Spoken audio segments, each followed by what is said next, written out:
To another video, the same every time, GCSE Maths, GCSE Maths, looking at the kind of questions that apart from the numbers are the same every time. Learn how to do them, practice. Then when you see them on your exams, you'll recognize them. You'll think, I know how to do this, I've seen this before, only the numbers are different. Differentiation and stationary points. I can understand why some students who maybe don't consider themselves to be high-end natural mathematicians might look at this kind of question and think, no, I'm not actually going to attempt this, because it doesn't really tell you very much, does it? At the beginning, it's a very short question. It doesn't take you through it step by step, and then it's worth really an enormous 6 marks. So I can understand why some students might look at this and think, I'll pass by this question, I'll look at something else. But that would be a mistake, because these questions are the same every time. And as long as you know what to do, even if you don't quite manage to get yourself to the end of the question and get the full final answer, you can still get yourself into the method marks. So this curve has the equation y equals x cubed plus 8x squared plus 5x. Right, I'll write that down. So y equals x cubed. So that's going to be x cubed. Here we go. So x cubed plus 8x squared plus 5x. And we need to work out the coordinates of the two turning points. Now get used to these words. Turning points, stationary points, they both mean the same thing. The turning points, or stationary points sometimes called, are the places where dy by dx, the differentiation, is equal to 0. So dy by dx has to equal 0. So in this kind of question where they are asking us about the two turning points, our first move is to do the differentiation. So we must differentiate the function. Remember how to do that. Here we are, dy by dx, multiply by the power, and then decrease the power by 1. So multiply by the power, 3x, decrease the power, 3x squared. Multiply by the power, 16, x to the power 1. And then some number multiplied by x, when I differentiate it, is just that number. So dy by dx is equal to that.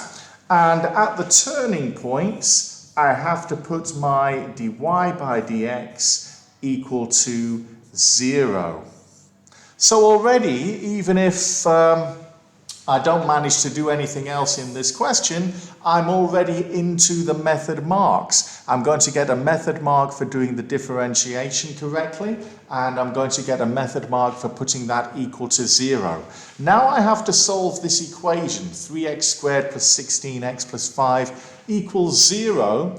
And of course, they're not giving us much help in this question. We have to recognize that that is a quadratic equation. Something x squared plus something x plus some number is equal to 0. So we must solve this as a quadratic equation. I'm going to show my working out for this one, and I'm going to use the method of the quadratic equation formula. And I have made some videos about that. If you're not so sure, you can watch those videos. But the first thing to do with the quadratic equation formula is to identify your a, b, and c. So a would be 3 in this case, and b would be 16 plus 16, and c is going to be 5.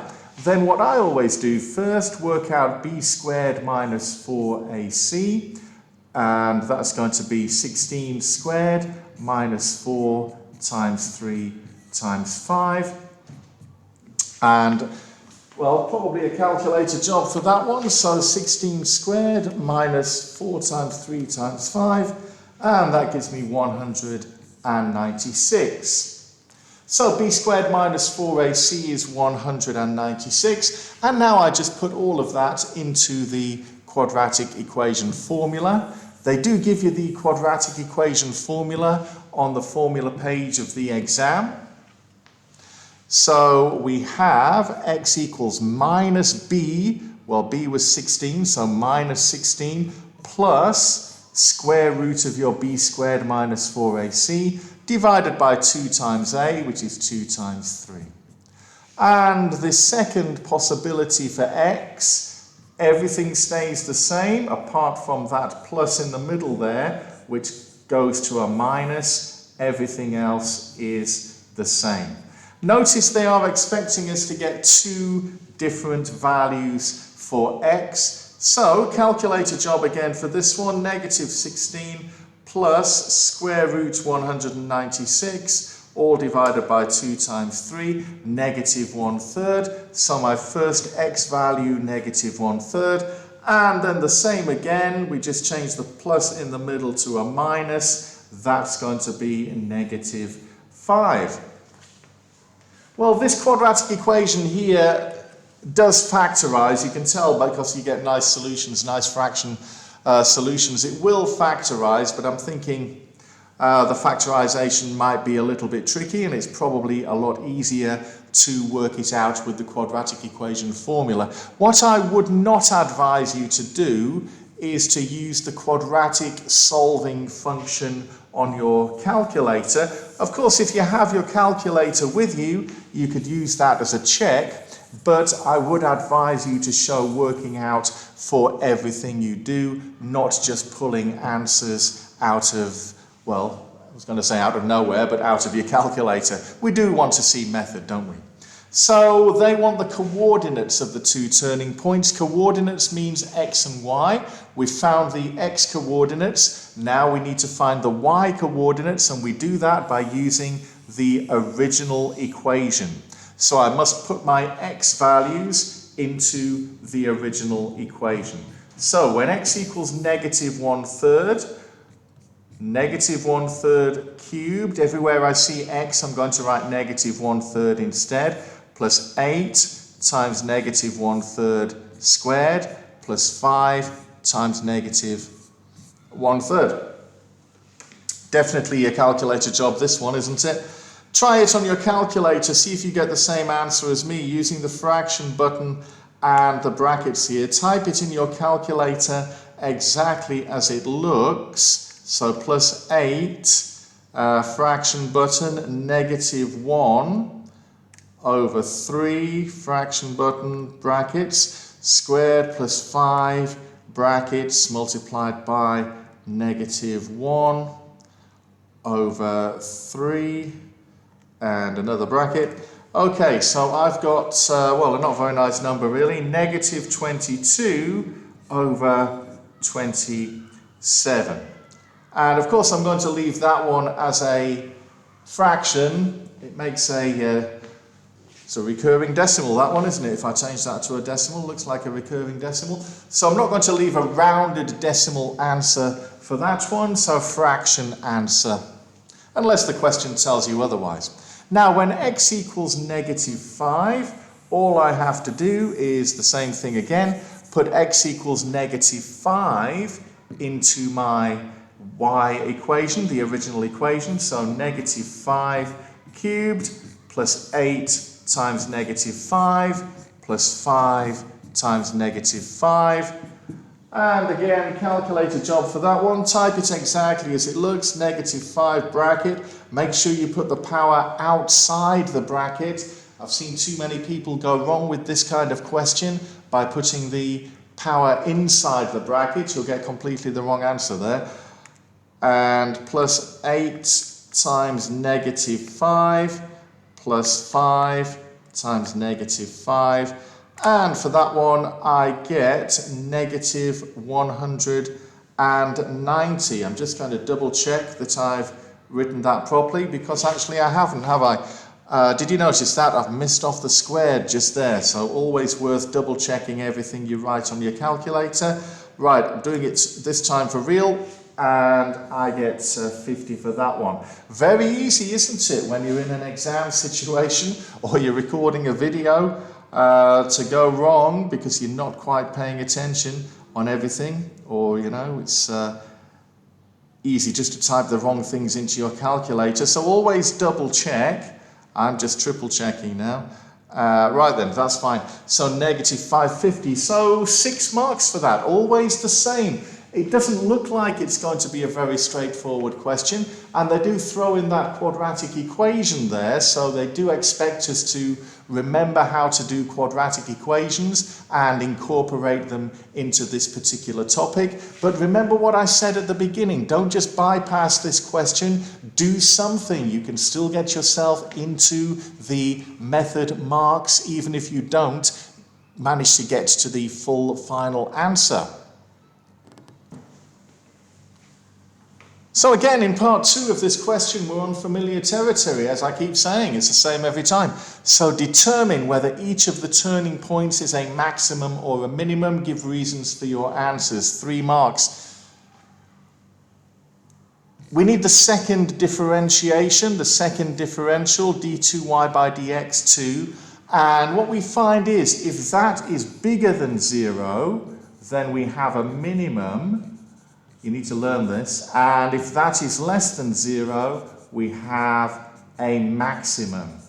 So you do need to learn those. If we are in the situation of determine whether each of the turning points is a maximum or a minimum, give reasons for your answers. This is all based around the second differentiation, the second differential. If that's bigger than 0, then it's a minimum. Smaller than 0, it's a maximum. So we need to differentiate again to do the second differential. Well, the first differential was dy by dx, which is 3x squared plus 16x plus 5. That was my first differential. And my second differential, differentiating again, multiply by the power 6x, and then just a number multiplied by x, 16. And then if I have a number on its own, that just differentiates to 0. So 6x plus 16. And we had possible turning points at x equals negative 1/3. So at x equals negative 1/3, put that into the second differentiation. Every time you see negative x, put negative 1/3. So 6 times negative 1/3 plus 16. Well, I'm using my calculator. This you could do without a calculator, I suppose, but negative 1/3 times 6 plus 16, and that gives me 14. Now, that's bigger than 0, so that tells me that there is a minimum. So I'm going to write down 14 is bigger than 0, so that tells me there is a minimum at x equals negative 1/3. And the other possible x value we had was x equals negative 5. So 6 times negative 5 plus 16 equals 6 times negative 5 plus 16 equals negative 14. And negative 14 is less than 0. So that tells us there is a maximum at x equals negative 5. There we are. So we've found out that there's a minimum at x equals negative 1/3, maximum at x equals negative 5. We have determined whether each of the turning points is a maximum or minimum, and we have given reasons for our answers. Same every time. If you see a question like this, at least do the second differentiation, the d2y by dx2, because that will get you into the method marks. Hopefully you will continue the question though and be able to do a little bit more than that. Thank you very much for watching. I do hope the video has been useful to you. And if the video was useful to you, then you could be useful to us by liking and subscribing. Thank you very much for watching. I will return with the next video.